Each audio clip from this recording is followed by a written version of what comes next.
Dahil sa lawak ng pinsalang idinulot ng Bagyong Christine, isinailalim na rin sa state of calamity ang Batangas. Nagkasa ng iba't ibang hakbang ang mga ahensya ng pamahalaan para agad na matugunan ang pangangailangan ng mga apektadong mamamayan. May balitang pambansa si Mike Rogas ng Radyo Pilipinas. Nandito ako ngayon sa bayan ng Laurel sa lalawigan ng Batangas. Sa aking likuran, kita ninyo kung papaano ang kapal ng putik at bandik na dinala ng Bagyong Christine noong nakaraang linggo. Sinisikap ngayon ng mga taga Laurel, Batangas at ng iba pang mga bayan na naapektuhan ng bagyo ang pagbangon mula sa salanta na ito ng kalamidad. Ang ating pamahalaan sa mga oras na ito ay punong abala sa pagsasagawa ng road clearing operation sa pamamagitan ng DPWH, habang ang mga kawani ng DSWD at ng iba pang gobyerno ay nakapaghatid na ng tulong sa ating mga kababayan. Diniklara na ng Sangguniang Panlalawigan ng Batangas ang state of calamity dahil sa lawak ng pinsala ng Bagyong Christine. Ito ay para magamit ang iba pang resources ng probinsya at maihatid ang agarang tulong sa mga sinalanta ng kalamidad.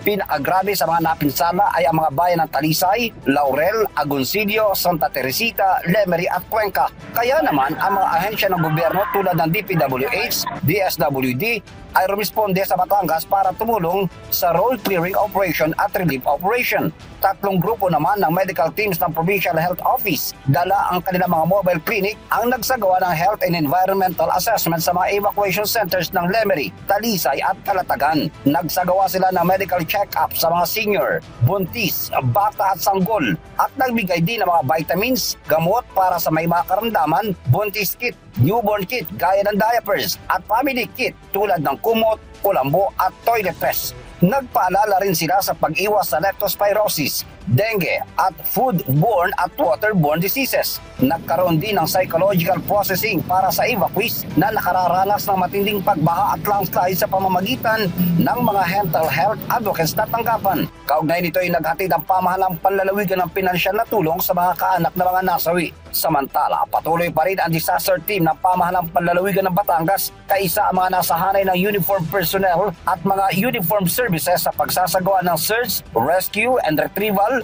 relief, medical at clearing operation.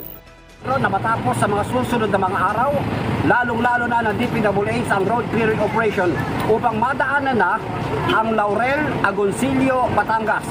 Maging ang tulay na naputol noong kasagsagan ng bagyo ay sinisikap na mga ibalik ng ating pamahalaan upang may pagpatuloy ang daloy ng transportasyon patungo sa kabilang bayan.